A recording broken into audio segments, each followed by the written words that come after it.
नमस्कार, मैं प्रफुल्ल झा और आप देख रहे हैं बात विभाग। हमारे साथ आज जुड़ रहे हैं बिस्कोमान के अध्यक्ष और विधान पार्षद सुनील कुमार सिंह। उनसे आज हम बात करेंगे कोविड-19 को लेकर बिहार में जो हालात हैं, जो स्थितियां हैं, स्वास्थ्य विभाग की जो स्थितियां हैं। पिछले दिनों कई अस्पतालों के जो वीडियो हैं वो भी सामने आए हैं, व्यवस्थाओं को लचर जो यहाँ दिख रही हैं। आखिर सरकार क्यों चुप और मौन है, इस पे बात करने के लिए हमारे साथ फोन लाइन पे जुड़ रहे हैं विधान पार्षद सुनील कुमार सिंह। सुनील जी, कोविड-19 का हाल आप देख रहे होंगे, बिहार में कैसे नियंत्रित होगा, ये कैसे बचेगी, क्या कहता है बिहार में जान लोगों की? जो अभी व्यवस्था है, राज्य सरकार ने जिस तरह का स्वास्थ्य विभाग में लचर व्यवस्था रखा है, उससे तो शायद ही किसी का जान बचे। न आप बचेंगे न हम बचेंगे। जो स्थितियां बन रही है, जब मुख्यमंत्री निवास सुरक्षित नहीं, जब डिप्टी सीएम का आवास सुरक्षित नहीं, तो आप और हम अथू गैरू नैथू खैरू का क्या रखा हुआ है? खैरू गैरू नथू खैरू का तो आप कोई सवाल ही ना कीजिए। आपका एक वीडियो में देख रहा था, तो उसमें आपने कहा था कि हमारा क्या होगा कालिया। बिल्कुल तो सही जनता बात का है। क्या होगा? बिल्कुल सही बात है। जब 5 तारीख को कोई हमारा सैंपल ले जाए और अभी तक कोई रिपोर्ट न दे, उसके बीच में तकरीबन मैं 15,000 लोगों से मिला हूँ और अभी तक रिपोर्ट नहीं आया कि मैं निगेटिव हूँ कि पॉजिटिव। अगर कोई कठोर दिल का आदमी नहीं हो, मेरे जैसा डॉक्टर सुनील ना हो, तो धरती के नीचे छुप जाएगा और आधा तो हदफ से मर जाएगा कि हमको भी कोविड-19 हो गया है, हम भी संक्रमित हो गए। और तो और 2-4 टीवी वाले ने तो चला भी दिया कि डॉक्टर सुनील संक्रमित। बाद में जब नीचे न्यूज देखा जाता है, तब देखा जाता है कि नहीं, ये तो दरभंगा के रिटायर्ड एक एमएलसी हैं, एक्स-एमएलसी हैं। तो इस तरह का तो बड़ा ही भयानक रूप बिहार में कोविड-19 का फैलता चला जा रहा है, जिसके बारे में आप विवरण ही नहीं कर सकते हैं, आप अंदाजा नहीं लगा सकते। ये बात तो छुपाया जा रहा है। हम आपको 100% एश्योर करते हैं कि जिस घर में 60 कोरोना मरीज हो, जिस घर में 70 कोरोना मरीज हो, और वहाँ के मुखिया कैसे सुरक्षित हो सकते हैं जब उनका कुक चाय पिलाने वाला जब कोविड-19 से संक्रमित हो सकता है, तो उसके जो मुखिया हैं, उस घर का जो मुखिया है, हम नाम नहीं लेना चाहते हैं, वो कैसे सुरक्षित हो सकते हैं? तो ये बात को तो कहीं न कहीं छुपाया जाता है। और तो और अभी आप देखे होंगे, लोग कहता है कि बिहार में विकास है, तो बताइए कहाँ विकास है? विकास तो ऐसा है कि जो कोविड-19 का लोग सैंपल ले गया, वो तो आपको विकास तैरता हुआ नजर आया। हम लोगों ने भी टीवी पर देखा, हम लोग भी न्यूज चैनल पर देखे। ये तो सरेआम है, सारे लोग जानते हैं कि अगर यही स्थितियां बना रहा तो पूरे बिहार में प्रत्येक घर में एक कोरोना का मरीज होगा। आपने तो सरकार पर सीधा आरोप लगाया है, आरजेडी नेता हैं आप, एमएलसी हैं, आपने सीधा आरोप लगाया सरकार के स्वास्थ्य विभाग पर कि जितने भी सामान हैं वो नकली हैं। मास्क हो, पीपीटी किट हो, चाहे जो भी सामान इस कोविड-19 में यूज किया जा रहा है, वो सारे नकली हैं। तो इस आपका आरोप है सरकार को घेरने के लिए, तो इस पे क्या कहेंगे आप? देखिए, बिल्कुल हम आरोप नहीं लगा रहे हैं, बिना तथ्यों की बात नहीं करते, हम बाकी नेता की तरह बात नहीं करते। जब तक हम ओवर श्योर नहीं होते हैं, जब तक हमको तथ्यों की जानकारी नहीं होता, तब तक हम बात नहीं करते। अब आप देखिए, एग्जाम्पल देखिए, जो विधान परिषद के सभापति हैं, उनका 2 बार रिपोर्ट जो है वो निगेटिव आया। आराम से घूम रहे थे, हम लोग भी उनसे मिले, शपथ ग्रहण भी करवाए। उसके पहले वो ऑलरेडी जांच करा चुके थे, 2 बार उनका निगेटिव आया, और जब उसके बाद भी उनका तबियत सही नहीं हुआ, तो तीसरा बार जब जांच हुआ तो वो पॉजिटिव आ गए। अब उससे भी बड़ा मैं एग्जांपल आपको बताता हूँ। आपको पता है ना कि एक अन्य मार्ग में कौन रहते हैं? एक अन्य मार्ग में बिहार के माननीय मुख्यमंत्री विकास पुरुष जी रहते हैं, ठीक है? अब आप अंदाजा इससे लगाइए कि जहाँ खुद विकास पुरुष रहते हैं, और मैंने सुना, आप लोग के माध्यम से सुना, टीवी के माध्यम से सुना कि वहाँ पर उनके भतीजी कोरोना से संक्रमित हो गए। भगवान न करे कोई हो, हम भी मनाते हैं कि भाई कोई अगर हमारा अगर कोई खिलाफत भी करता है तो उसके घर में भी कोरोना मरीज नहीं होना चाहिए। लेकिन अगर उनके यहाँ कोई कोरोना मरीज हो गया, उनके खुद भतीजी हो गई और उनका रिपोर्ट आ गया पॉजिटिव, 2 घंटा के बाद हड़काया गया जब स्वास्थ्य विभाग को, तो उसका रिपोर्ट आ गया निगेटिव। तो आप इसी से आकलन कर लीजिए कि टेस्ट किट अगर असली होता तो इस तरह से इतने बड़े बड़े वीआईपी का इस तरह का रिपोर्ट आता क्या? हम और आप क्या है भाई? हम लोग तो केवल आम आदमी हैं। जब खास लोगों का ये अगर हाल है तो हम लोग का तो भगवान मालिक है। आप भगवान को मनाइए, रोज हनुमान चालीसा पढ़िए, रोज मंदिर जाइए, मंदिर भी लॉक जी। है, बाहर से जी, दर्शन कर लीजिए और भगवान का शुक्र मनाइए कि आज आप जीवित रह गए। और जी। जिस तरह का व्यवस्था चल रहा है स्वास्थ्य विभाग चाहे राज्य सरकार का जो तैयारी है, वो तो राम जी। भरोसे हिंदू होटल है, हम और आप किस गली में। आरजेडी के इन चीजों को कैसे देखती है आप? आरजेडी के नेता है, विधान पार्षद हैं, इसको जनता के बीच इस मुहिम को कैसे लेके जाइएगा कि सरकार जो नाकामी कर रही है, सरकार की जो ये स्वास्थ्य विभाग को जो कहा जा सकता है कि जो व्यवस्थाएं हैं वो कैसे सुदृढ़ होगा, और जनता के बीच इस मैसेज को कैसे जाए, जनता को बचने के लिए क्या कहेंगे आप? हम थोड़े ही कोई आरजेडी नेता हैं, इसीलिए हम आपको कोई झूठी और सच्ची बातें कर रहे हैं। हम रियलिटी जमीन की बातें कर रहे हैं आपसे। आप ऐसे समझ लीजिए, उनके पार्टी के भी जितने विधायक और मंत्री हैं, उनसे भी अगर आप बात करिएगा अकेले रूम में, वो भी कहेंगे कि सरकार सबके जान लेने पर तुली हुई है। सरकार को क्या है, सरकार तो डर रही है कि कहीं भाजपा कहीं कोई पेच फंसा दे कि भाई कोरोना मरीज बढ़ता चला जा रहा है, हम चुनाव कैसे कराएंगे। यही तो चिंता नीतीश जी को सताते चली जा रही है कि समय पर चुनाव किसी तरह हो जाए, हमारे हाथ जितने हमारे एसपी डीएम है, हमारा कंट्रोलिंग रहे, उसके अंतर्गत हम चुनाव करा लें। यही तो उनको डर सता रहा है। वो मानवता कहीं लोग देख रहा है क्या? और हमारी जो पार्टी है, जो तेजस्वी जी के नेतृत्व में है, लालू जी उसके हमारे राष्ट्रीय अध्यक्ष हैं, वो देखती है कि भाई जनता के लाभ पर चुनाव नहीं होना चाहिए।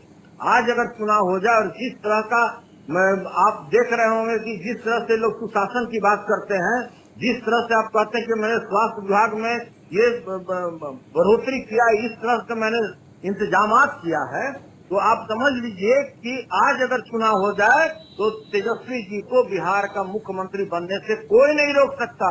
लेकिन फिर भी हमारे जो लीडर हैं तेजस्वी जी, उन्होंने साफ कहा कि जनता के लाभ पर चुनाव नहीं होना चाहिए। और वही नहीं बोल रहे हैं, उनके पार्टी के एमपी भी बोल रहे हैं, उनके पार्टी के बहुत सारे विधायक भी बोल रहे हैं। और तो और जो शहर के बीचों बीच भाजपा का जो मुख्य कार्यालय है, 80 व्यक्ति संक्रमित हो गए। हम किसी पर आरोप प्रत्यारोप नहीं करते हैं, अगर कोई भी हुआ तो उसका मुझे भी दुख है, उससे बहुत सारे मेरे भी मित्र हैं, भले पार्टी जो अलग हो, तो हमको इसका दुख नहीं है। तो उन लोग को भी तो शर्म आना चाहिए कि आप समझिए कि कैसा अब डबल इंजन की सरकार चला रहे हैं कि जब आप ही सुरक्षित नहीं है तो बाकी आम जनता को आप क्या सुरक्षित रखिएगा। ये तो डूब मरने की बात है साहब। लेकिन सर, सुशील मोदी जो बिहार के उप मुख्यमंत्री हैं, उन्होंने आज उनका जो बयान है वो अखबारों में आज आया है कि सजा याफ्ता व्यक्ति का नेतृत्व स्वीकार न करे महागठबंधन के दल। इस पे क्या कहेंगे आप? लालू प्रसाद का सीधा निशाना है। सुशील मोदी करते हैं। सुशील मोदी कोई जननेता है क्या? आज वो जाए ना मुखिया और पैक्स का चुनाव हमको जीत कर दिखा दें। किसी भी बिहार के 8400 पंचायत में, किसी भी पंचायत में अगर वो मुखिया और पैक्स का चुनाव लड़ेंगे तो वो नीचे से टॉप करेंगे। कोई जन नेता है? अरे वो तो ठाकुर सुहाती उस नीतीश जी के जूती में दाल पीते हैं, दिन भर उसी में अपना प्रमोशन पाते रहते हैं। उनसे 100 लोग भाजपा में योग्य नेता बिहार में हैं, लेकिन चूंकि वो नीतीश जी के पसंद है, नीतीश जी का दिन भर चाटुकारिता करते रहते हैं, यही उनका योग्यता है। लालू जी के खिलाफ में अनाप शनाप आप बकते रहिए और प्रमोशन पाते रहिए। और कोई आप पूरे बिहार में उन्हीं के पार्टी में लोगों से अकेले में पूछिए ना, उनके बारे में लोगों की क्या राय है। हम तो मान लिया कि आप कहिए कि आप तो राष्ट्रीय जनता दल के लोग हैं, हम सही बात बोलते हैं, गलत बात नहीं करते। आज वो कोई जन नेता नहीं है। अगर आज उप मुख्यमंत्री न हो तो किसी चौक चौराहे पर 50 व्यक्ति भी उनके भाषण को सुनने के लिए खड़ा नहीं होगा भाई साहब, मैं ये गारंटी के साथ आपको बोलता हूँ। तो क्या होंगे मुद्दे सर इस बार चुनाव में? क्योंकि सरकार तो वर्चुअल रैली के माध्यम से कार्यकर्ताओं से जुड़ रही है, अपने नेताओं से जुड़ रही है, तो कैसे होगा संभव चुनाव सर? आदमी के जान का ठिकाने नहीं है, ये लोग वर्चुअल रैली से जुट रहा है। अरे जनता खोज रही है, उतर के तो देखे लोग रोड पर।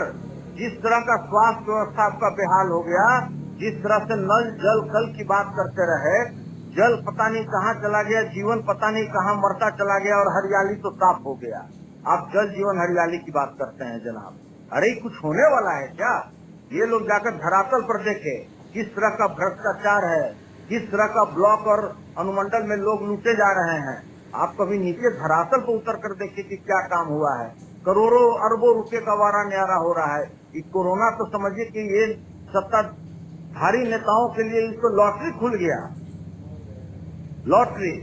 अब इससे ज्यादा मैं क्या बोलूं। सर, रोजगार को लेकर सरकार को हमेशा विपक्ष आप लोग घेरते हैं, तो क्या जो बिहार से बाहर के जो श्रमिक आए हुए हैं, जो मजदूर आए हुए हैं, उनको भी अब रोकना चुनाव भर चुनौती है? तो ऐसे लोगों के लिए सरकार के पास में कोई फीड नहीं है मनरेगा के अलावा, तो क्या लगता है कि ऐसे लोगों को चुनाव भर रोक पाना संभव होगा? मनरेगा भी कोई योजना है क्या? मनरेगा से भी ज्यादा भ्रष्टाचार कहीं है क्या? जल नल से भी ज्यादा भ्रष्टाचार कहीं है क्या? शौचालय तो सारा पेपरे पर बन गया। अरे भाई साहब, जो सरकार की सैकड़ों योजना है, सैकड़ों, वो आप क्या समझते हैं आप? जीविका दीदी, जीविका दीदी कौन है? जीविका दीदी के माध्यम से आप मास्क पंचायत में बंटवा रहे थे, क्या हुआ?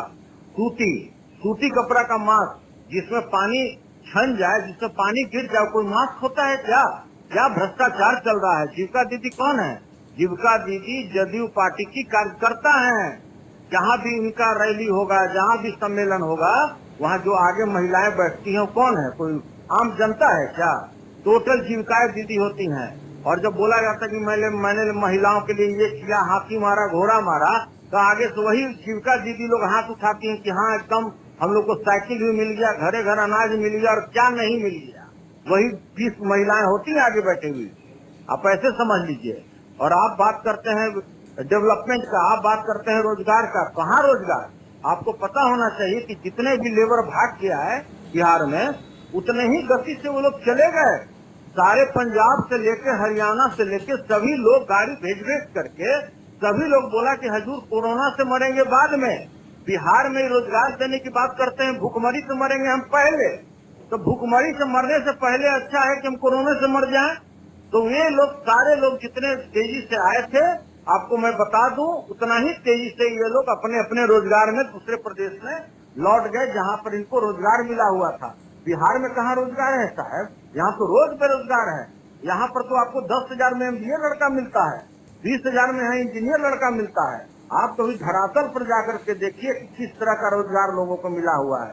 सारा बेरोजगारी है। एक से एक पढ़े लिखे लड़का मंदिर पर बैठकर ताश खेलते हैं। गांव में जाकर देखिए क्या स्थिति बनी हुई है। क्या मनरेगा? सारा तो कागज पर काम होता है, सारा JCB से काम होता है, कोई लेबर से काम होता है क्या? ये कोई छुपी हुई बात है क्या?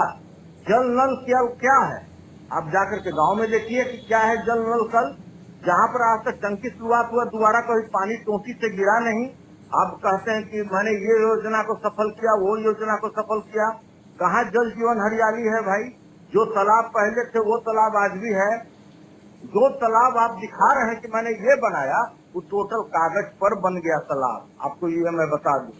इसलिए कहीं भी रोजगार का संभावना नहीं है बिहार में। जो पहले जितने लोग बेरोजगार थे, आज भी उतना ही बेरोजगार है, और आगे भी उनको रोजगार इस शासन में मिलने का संभावना नहीं है, ये मैं आपको बता दूं। सर, जदयू के नेता खुद मुख्यमंत्री भी कई बार आरोप लगाते हैं। ये सवाल लोगों को आज जानना जरूरी भी है, आपके से जानना भी चाहते हैं लोग। और ये सवाल ये है कि 15 साल जंगल राज, पति पत्नी की सरकार, भ्रष्टाचार की सरकार, चरवाहा विद्यालय, ऐसे अनगिनत से सवाल खड़े किए जाते हैं RJD के परिवार पे, लालू राबड़ी पे। तो इस पे सुनील सिंह MLC हैं, राजद के नेता हैं, वो जनता को आज क्या बताना चाहते हैं इस पूरे मामले में? जब नीतीश कुमार इस बात को लेकर सामने आते हैं, जनता से रूबरू होते हैं, तो वो इन बातों का चर्चा अवश्य रूप से ही करते हैं। भाई साहब, ये 15 साल अब चलने वाला नहीं है। बहुत गंगा नदी में पानी बह चुका। 15 साल बहुत पुरानी बात हो गई। आप जो लोग पब्लिक को बताते हैं कि 15 साल पहले जंगल राज था, आज कौन अमन राज है? आज तो दिन दहाड़े PMCH में बलात्कार हो रहे हैं साहब। हम लोग जब बाहर के लोग जब फोन करते हैं, क्योंकि मैं सहकारिता से जुड़ा हुआ आदमी हूँ, पूरे देश के लोग हमको जानते हैं। मैं नेफेड में वाइस चेयरमैन हूँ, मैं क्रिस्को में डायरेक्टर हूँ, मैं नेफेड में हूँ। सारे लोग देश से फोन करते हैं कि अरे भाई ये क्या हो रहा है आपके प्रदेश में? जो हॉस्पिटल में क्वारंटाइन में जो लड़की आपकी गई हुई है, उसके साथ बलात्कार, इससे विभत्स रूप क्या होगा? और आप कहते हैं जंगल राज। इससे भी बड़ा कोई जंगल राज हो सकता है क्या? दिन दहाड़े बैंक लूटे जा रहे हैं, वो भी पटना जैसे शहर में, और आप कहते हैं जंगल राज। शर्म आना चाहिए इन लोगों को ये बात बोलने के लिए कि साहब आप दूसरे के बारे में बोल रहे हैं, आपसे बड़ा जंगल राज भी कोई आएगा क्या? जहाँ इतने भ्रष्टाचार हैं, दिन दहाड़े बेटी बहुओं का बलात्कार हो रहा है। अब उसकी बच्चा लोगों को तनिक भी अगर नैतिकता है, तो ये लोगों को तो जंगल राज की बात करना ही नहीं चाहिए। ये लोग अपना समीक्षा करें कि 15 साल में इन्होंने क्या किया, किस तरह से 8 महीने पूर्व, मतलब 8 महीने मतलब अभी मोटा मोटी 80 दिन भी नहीं हुए होंगे और वो पुल दह गया। ये तो पूरा देश देखा। आप लेकिन आज सुशील सर, एक मिनट, इस पे एक सवाल है। सुशील मोदी ने आज फिर ट्वीट किया है उस पे कि लालू को बताना चाहिए, लालू जी को, कि उनके राज में कितनी सड़कें बनी थी, जो आज वो सवाल कर रहे हैं। जैसे लग रहा है कि यही सारा सड़क बना दी, मोदी जी सारा सड़क बना दिए। अरे भाई, आप मोदी जी की बात न करिए, उनका मात्र रोजगार ही लालू यादव के खिलाफ बोलने का है। उनका मात्र जो सत्ता हासिल किए हुए हैं, जिस गद्दी पर बैठे हुए हैं, उनका ड्यूटी ही है कि जो लालू यादव के खिलाफ बोलते रहना है आपको, और नीतीश जी की चाटुकारिता करते रहना है। उनके पास और कोई अतिरिक्त योग्यता है क्या? कोई जन नेता है क्या? उनके बात को कोई स्वीकार करता है क्या? इसी तरह से टगर बोलते रहना है, उनको कोई मतलब तो है नहीं बाकी काम से। अरे पहले जिस तरह से पूरे घर घर में कोरोना के मरीज निकल रहे हैं, पहले ये तो वो लोग रोकथाम करें। ये ध्यान भटकाने के लिए जो पीएमसीएच में बलात्कार हुए, अन्य हॉस्पिटलों में प्रतिदिन बलात्कार हो रहा है, जो लड़की मुखर होकर बोल गई वो आपको पता है, जो नहीं बोल रही वो आपको थोड़ी पता है। रोज हत्याएं हो रही हैं, रोज बलात्कार हो रहे हैं, और आप कहते हैं जंगल राज की बात। रोज आप ट्वीट करते हैं, क्या ट्वीट करते हैं? कौन आता है उनको ट्वीट करने? उनका स्टाफ ट्वीट करता है, वो क्या बात करेंगे भाई? बातें तो उनकी ही रहती है ना सर। हमारे सामने कंप्यूटर खोल करके ऑफ कर दे तो हम जाने क्या बात करते हैं भाई? ऐसा बोलते हैं, कंप्यूटर खोल कर पहले से रखा रहेगा, आप लोग से फोटो खिंचवाने के लिए सुशील मोदी जी टेबल पर बैठ जाएंगे और झूठ मूठ कर उसमें जैसे हारमोनिया बजाया जाता है उससे उंगली फेरेंगे, और उसी कंप्यूटर चलता है। उनको बोलिए तो कि जरा हम तो 4 अक्षर देते हैं, जरा टाइप करके हमको दिखा दें। अरे टोटल उनका ट्वीट से लेकर के जो भी कंप्यूटर का जो बात करते हैं, टोटल उनका स्टाफ करता है। कुछ नहीं जानते वो, सिवाय इसके कि लालू यादव के खिलाफत आप बोलते रहिए। सर, बिस्कोमान के भी अध्यक्ष हैं आप। साक्षरता का मतलब क्या? आज लोगों, किसान परिवार जो है, बिहार में किसानों का ये राज रहा है, गांव का राज है, तो ये साक्षरता को लोग नहीं समझ पा रहे हैं। उनको आपने बहुत अच्छा सवाल किया है, बहुत अच्छा सवाल किया। मैं उस बिस्कोमान का अध्यक्ष हूँ जिस समय मैं अध्यक्ष बना था, इसका बैलेंस था 16,000 रुपया, और आज वही बिस्कोमान है जहां हम कार्मिकों को 1.5 करोड़ रुपया प्रति माह आरटीजीएस के थ्रू तनख्वाह देते हैं। इसमें 15 साल में मैंने 15 रुपया सरकार से नहीं पाया, 15 रुपया का कहीं बैंक से कर्ज नहीं लिया, 15 रुपया का मैंने प्रॉपर्टी नहीं बेचा। और वही बिस्कोमान है जो आज किसानों को 400 करोड़ रुपए का फर्टिलाइजर इफ्को के सहयोग से बिक्री करती है। और तो और आजादी के बाद से राज्य के किसानों को तो यूरिया का सही मूल्य भी पता नहीं है, जिसे मैं विज्ञापन के माध्यम से करोड़ों रुपया खर्च करके मैं किसानों को जागृत किया कि ब्रदर, किसान भाई जागो, यूरिया का मूल्य 265 रुपया है। इससे ज्यादा कोई एक व्यक्ति भी अगर 1 रुपया लेता है तो समझना तुम्हारा खून चूसता है। और तो और आपको जानकर हैरानी होगी कि बिस्कोमान के पूरे बिहार में 175 बिक्री केंद्र हैं, और मैंने अपना ओपन नंबर दे रखा है हर एक सेंटर पर, प्रिंटेड है। आप जाइए मेरे किसी सेंटर पर, 9931000006 मेरा नंबर आपको लिखा हुआ मिलेगा। किसान नहीं जानता है कि नंबर किसका है, इससे कि मैंने पद नहीं डाला। और मैंने स्पष्ट कहा है कि अगर मेरे सेंटर पर 265 रुपये से 1 रुपये भी अधिक कोई लेता है तो आप हमें बताएं, हम आपको 2000 का इनाम देंगे। और जितना मृत्यु सत्य है उतना ही सत्य है कि बिस्कोमान 265 में ही यूरिया बेचती है। इसका तो कोई भी मूल्यांकन कर सकता है। मैंने तो नीतीश जी के मंच से ये बात बोला कि माननीय मुख्यमंत्री जी, जितना मृत्यु सत्य है उतना ही सत्य है कि बिस्कोमान 265 पर देता है। ये पूरे गवर्नमेंट की सारी मशीनरी मिलकर के भी ऐसा कोई घोषणा कर सकता है क्या कि मैंने ये रेट पर दिया है, धान अधिप्राप्ति का रेट ये है? अरे भाई, आप ऐसे समझ लीजिए कि मैं किसान के लिए जो कर दिया वो आजादी के बाद से कोई नहीं कर सकता है।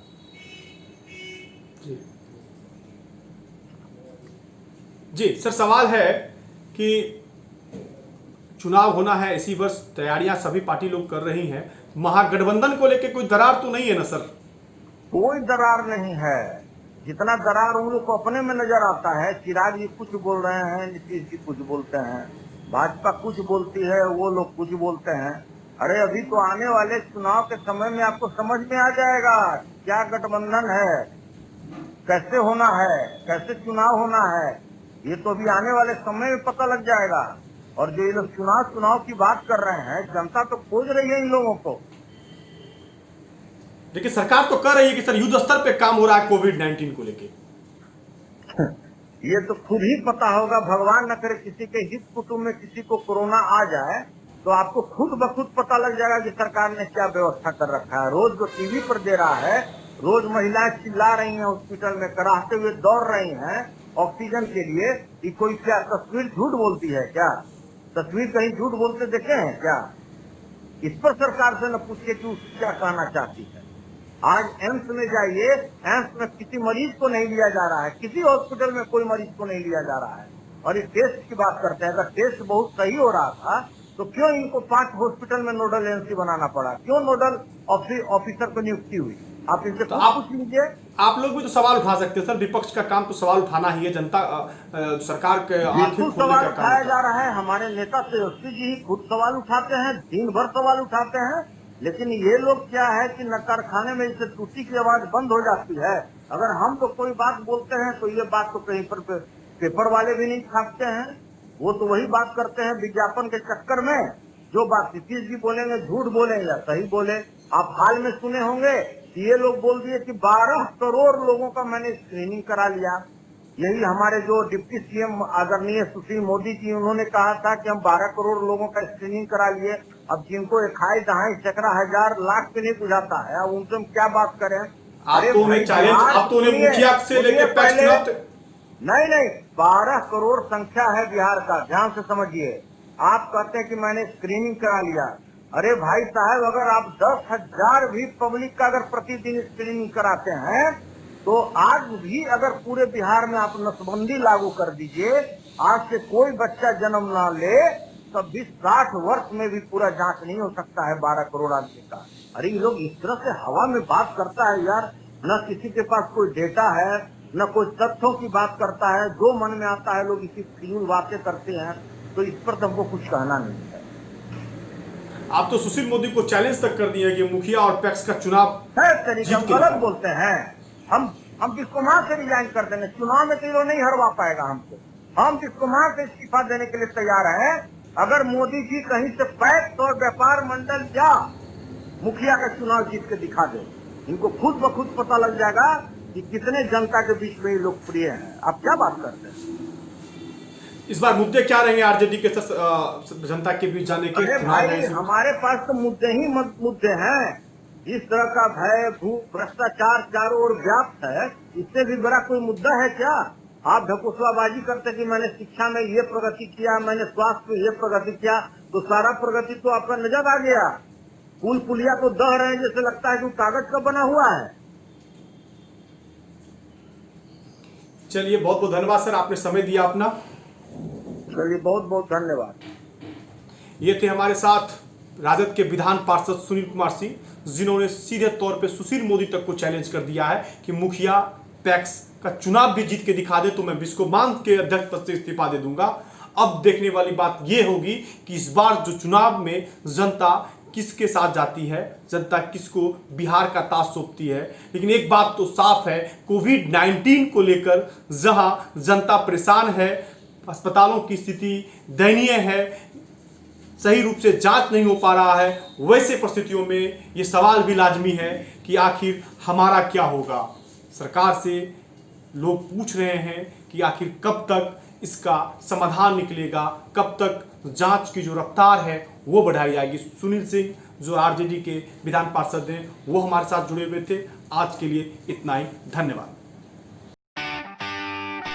बिहार विधानसभा चुनाव 2020, अब की बार किसकी सरकार, किस में कितना है दम, कौन मारेगा बाजी, किसका होगा पलड़ा भारी, एनडीए की बनेगी सरकार या विपक्ष भरेगा हुंकार, राजनीति के शह और मात का खेल, कौन होगा पास कौन होगा फेल, किसके सर बंधेगा बिहार का ताज, क्या है जनता का मूड और मिजाज, नेताजी से पूछेंगे जनता के सवाल, हर विधानसभा क्षेत्र का दिखाएंगे हाल। Powered by Brajesh automobile Purnia. चुनाव के हर अपडेट के लिए देखते रहे प्रत्येक न्यूज लाइव।